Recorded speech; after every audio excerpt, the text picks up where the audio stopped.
विद्यार्थी मित्रों, सिद्धि हिंदी विद्यालय की ऑनलाइन क्लास में आप सबका स्वागत है। सुप्रभात, सबका दिन मंगलमय रहे ऐसी शुभकामना के साथ वीडियो की शुरुआत करते हैं। कक्षा 9th विषय सामाजिक विज्ञान। इसके अंतर्गत हम पाठ नंबर 20वां, जिसका नाम है आपदा और प्रबंधन, उसके बारे में चर्चा कर रहे थे। इसके अंतर्गत हमने आपदाएं दो प्रकार की होती है, प्राकृतिक आपदाएं, मानव सर्जित आपदाएं।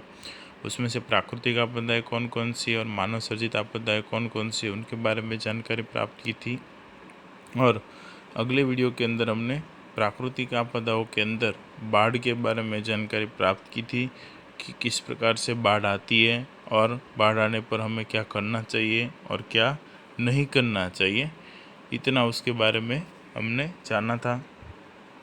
अब वीडियो को आगे बढ़ाए उससे पहले आशा रखता हूँ कि अगले वीडियो के अंदर बाढ़ के बारे में जो कुछ भी जानकारी दी थी सबको समझ में आ गई होगी, ठीक है। और सबसे निवेदन है कि घर पर रहे, अपना ध्यान रखे और पढ़ाई में भी ध्यान देवे, ठीक है। 10 मई को शायद तुम लोगों की एग्ज़ाम भी होने वाली है, तो उसके अंतर्गत ये 20वां पार्ट भी आएगा। तो आशा रखता हूँ कि सब पढ़ रहे होंगे और पढ़ेंगे भी, ठीक है। चलो अब आगे बढ़ते हैं।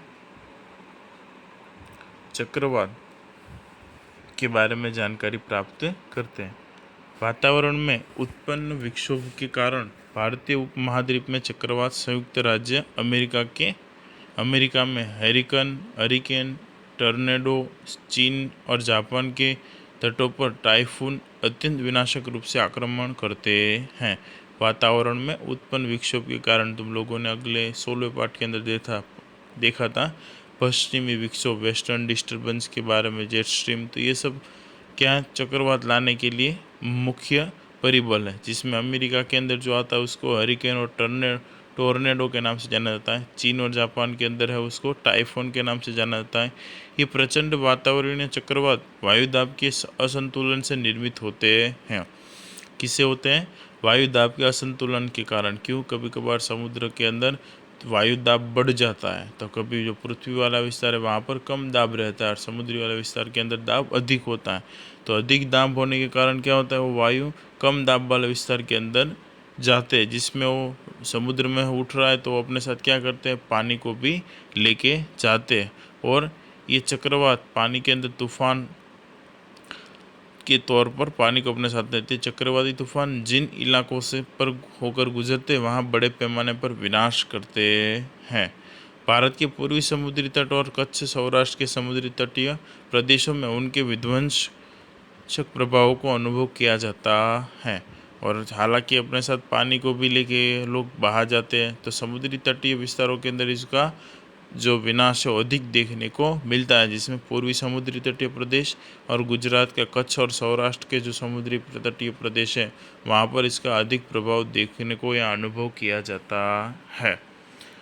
चक्रवात तो क्या करना चाहिए, तो ऐसी स्थिति के अंदर हमें क्या करना चाहिए उसके बारे में अब जानकारी प्राप्त करते हैं।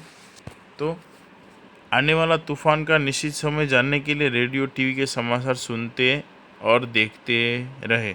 आने वाले तूफान का निश्चित समय जानने के लिए क्या करना होगा, हमें रेडियो और टीवी के समाचार सुनते रहने होंगे।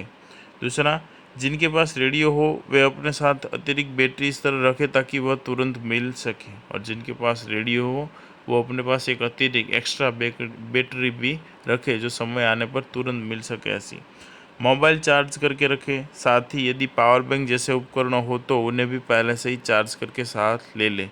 मोबाइल को भी चार्ज करें और साथ में अगर पावर बैंक जैसा कोई उपकरण हो तो उसको भी पहले से भी साथ में चार्ज होकर रखना चाहिए। फिर बाढ़ आएगी या चक्रवात आया फिर बोलोगे ले मैं तो अपना पावर बैंक चार्ज करना भूल गया, चलो थोड़ी देर चार्ज कर लूँगा, तो ऐसा नहीं है, चार्ज किया हुआ ही रखना है। रेडियो द्वारा मिल रही सूचनाओं चेतावनियों को ध्यान से सुने और उनका पालन करें। और रेडियो के द्वारा जो सूचनाएं मिल रही है, चेतावनी दी जा रही है, उनको ध्यान से सुने और उसके अनुसार उसका पालन करें। अफवाहों से दूर रहें, ठीक है। अभी कोरोना के बारे में जो जानकारी मिल रही है उसको सुने, ध्यान रखें और ज़्यादा डरने की आवश्यकता नहीं है, अफवाहों से दूर रहे, बराबर है। जितनी हो सके उतनी खराब बातों से, नेगेटिविटियों से दूर रहना चाहिए। आवश्यकता अनुसार सूखे नाश्ते खाने की अतिरिक्त चीज़ें, पेयजल का संचय कर लें।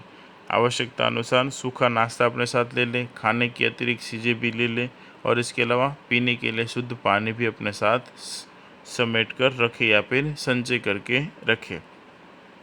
बालकों तथा वृद्धों के लिए जरूरी दवाइयाँ तथा भोजन की व्यवस्था रखें। बालक और वृद्धों के लिए जरूरी दवाई तथा भोजन की भी व्यवस्था रखनी चाहिए। यदि बचाव तंत्र द्वारा आपको घर छोड़ने के लिए कहा जाए तो उस सूचना पर तत्काल अमल करें। यदि बचाव तंत्र द्वारा हमें घर छोड़ने को कहा जाए तो तत्काल उस सूचना का अमल करके घर छोड़ दिए चले जाना चाहिए। अभी बचाव पक्ष हमें कह रहा है अपने घर पर ही रहिए, तो हम लोग घर पर नहीं रहे, लेकिन जब ये बाढ़ या तूफान या चक्रवात आते तो बोलते घर से बाहर नहीं, तो कैसे तुरंत बाहर निकल जाते हो ना। तो अभी भी जो सरकार दे रही है, सरकार की जो सूचना है उसका पालन करें और कृपया करके अपने घर पर ही बने रहें। शुद्ध सुरक्षित पानी पीने का आग्रह रखें। शुद्ध और सुरक्षित पानी पीने का आग्रह रखें। यदि सरकार या स्वैच्छिक संस्थाओं द्वारा संचालित आश्रय स्थानों में रह रहे हो तो वहाँ के संस्थापकों द्वारा दी गई सूचनाओं का सुस्त पालन करें और बिना उनकी सूचना के आश्रय स्थान न छोड़ें।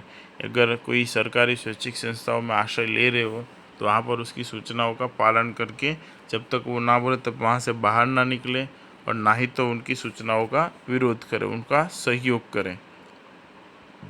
पालतू पशुओं को खूंटे से बांध कर न रखें। यदि वे खुले रहेंगे तो स्व बचाव का प्रयास अच्छी तरह से कर सकेंगे। जो पालतू पशु है उनको खूंटे से बांध कर न रखें, उनको खुला रखें अगर, क्योंकि खुले रहेंगे तो वो लोग भी अपना खुद बचाव कर सकते हैं। तो क्या चक्रवात आने के समय पर इतना हमें करना चाहिए और क्या नहीं करना चाहिए उसके बारे में हम इसके अगले वीडियो के अंदर जानकारी प्राप्त करेंगी। आशा रखता हूँ इस वीडियो के अंदर सबको समझ में आया होगा। वीडियो को सुनने के लिए धन्यवाद।